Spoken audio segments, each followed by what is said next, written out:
Hi everyone, welcome to Becky's Crafts and Goodies. I hope you're all okay. Today we have got a little craft video, and I bought this little chopping board from Poundland, so it's really easy to get the supplies for this. So what I thought we could do is just paint it and kind of change it a little bit, just to make it into sort of a bit of an ornament for your kitchen.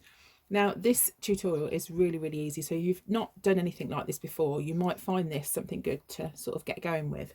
So what I've done to start with is I've mixed up some paint, and I've made like a pinky, kind of light pinky colour, and that's because that suits the napkin that I'm going to use to put over the top. Now what we're going to do is something called decoupage. If you're not familiar with that, you basically put, in this case, a napkin over the top of something, and it just gives it a little bit of it makes it look like you've done a lot more than you actually have. It makes it look like you've painted it on in some cases, and it's a little bit of a cheats way of decorating something. So we actually stick it on with glue, and I'll show you how to do it if you're not familiar with it. But what we need to do to start with is to paint the board. So as I said to you, I picked this up in Poundland, and now the paint that I've mixed, I'm hoping it's the right colour, but I did actually put some grey in it, and I think that might be a bit of a mistake. But look, we've got some bits there I haven't mixed in properly, but that will be fine. So I'm just going to paint. Oh, must be a colour on this brush, because that is a little bit streaky pink, but that will be fine. That will go. I'm going to change my brush, because can you see that big pink splodge through the middle? I think it's on the brush. Let's try this one. There we go. It just paints out anyway, so don't worry. So what we're going to do is just paint all of the board, back and front. On the back it's just a little sticker, but I'll take the sticker off, and then we're going to let that dry, and then we'll do the next part. This is completely dry now, so what we're going to do is to pop on a napkin. So I've got this little tea time type napkin here, and I thought this would be perfect for the kitchen because it's got like a teacup and a teapot there. So what I've done is I've cut this part out, well, ripped it, you know, with the water, and I've gone a little bit bigger because I wanted to kind of see where it would match and where it would fit. And we need some of this matte finish, so we need that. Also, I'm going to use some of these little brushes. Now this one I've had for a little while, not too long, but this is the sort they are. These came from the works. They're £2, and you get the 3 sizes. They're really good for painting and decoupage and things like that. So what we're going to do is just separate the napkin. So it's 3-ply. I've got 2 pieces there, and then this is the top piece. I've got a sheet, one of these little sheets here that you put in your folders. We'll use that rather than cling film. Actually, I'm going to use this one, I think. Let's swap that over. And we're going to put a thin layer of the matte finish over the top. So we're just going on this bottom part, so we won't need loads. So you just put some over. Now if you wanted to, you could use watered down PVA, 2:1 on PVA, or you could use Mod Podge. That's a good one as well. So we're just going to go in this corner, and then we'll get our sheet, and we're going to go over like that, and just use the sheet to push all the lumpy bumpy bits out. So obviously it's not big enough for the whole design, but I've got on the part that I want. And very carefully, I wouldn't recommend doing this. I'm just going to go over the top. Be really careful when you're doing this, because you get one shot at it and it will rip.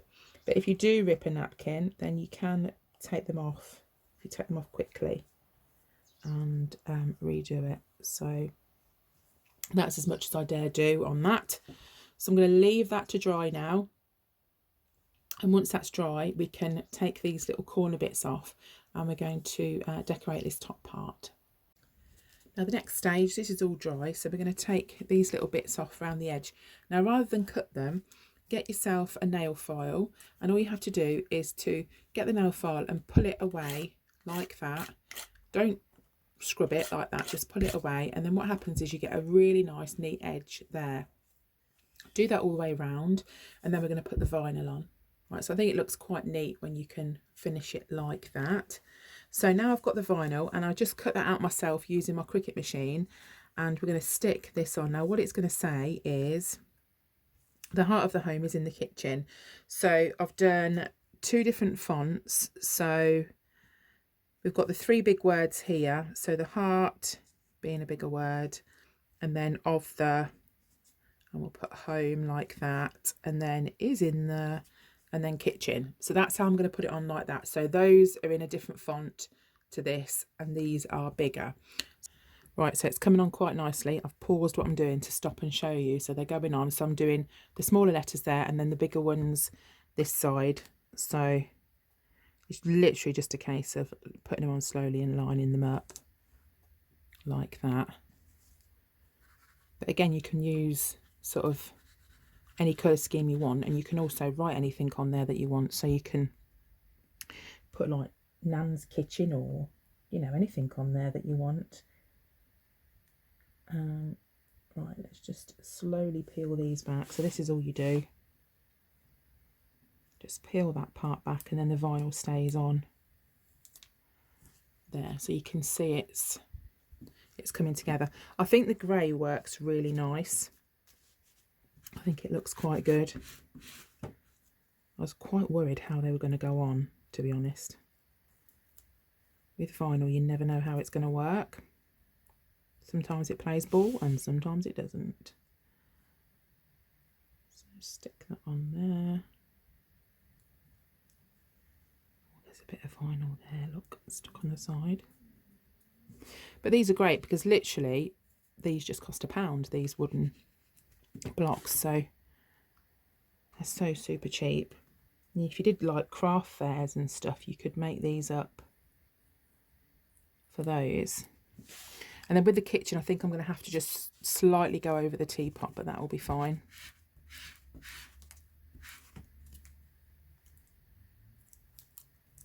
I always leave the dot of the eye behind.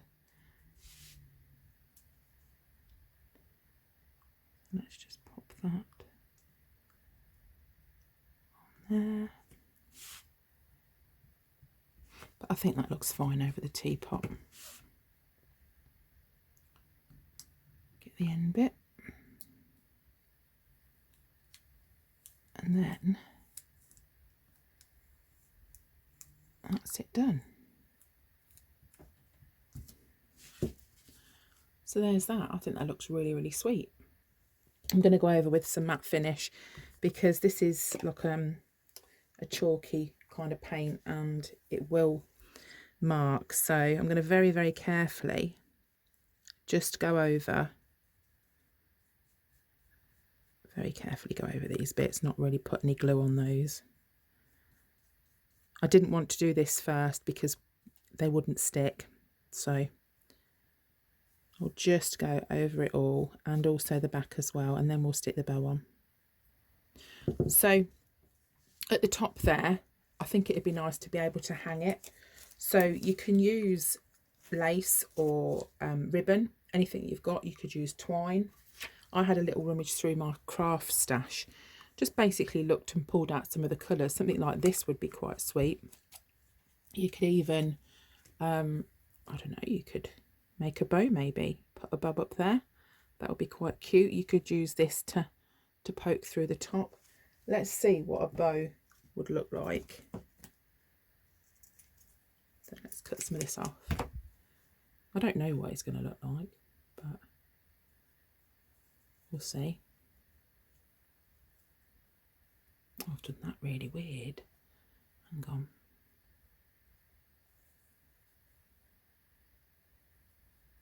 There we go.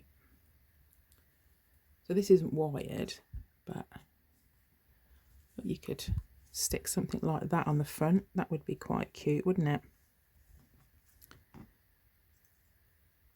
Stick that up there.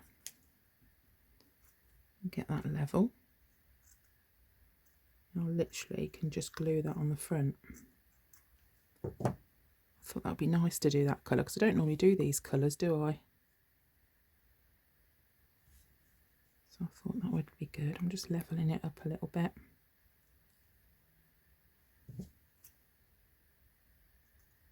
snip that.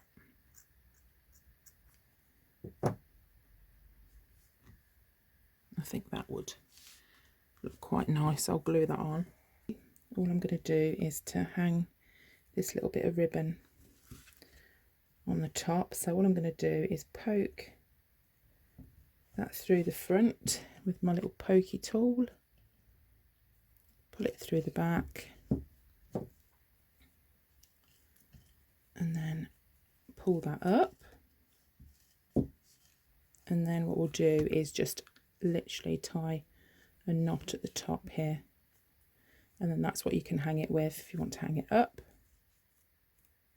And we'll just cut off these bits so to make them the same length.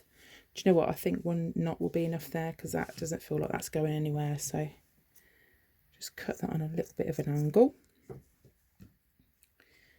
and there's that bit on. And then what we'll do is we'll stick on the bow that we made. Just use a bit of pin flare glue on that. I think it's just like hot glue. Splodge a bit on there. There we go. And that will dry. There's a bit of glue splodged out under there. Let me get that. And then I'll just leave that to dry, and that will be it, completely done. So you really wouldn't think that that came from Poundland, would you? It just shows what you can do with a little bit of zhuzh and a bit of fanciness. So I hope you've enjoyed watching this tutorial. I hope I've inspired you to have a go as well. So if I have, then please let me know if you're going to give this a go. But that's it for me. So if you haven't already subscribed, then please do consider subscribing. It's completely free, just to hit the button, and you can also hit the bell if you want to be notified if I upload a video or anything like that. So that's it for me. I hope you're all okay, and I will see you again soon. So you take care. Bye for now.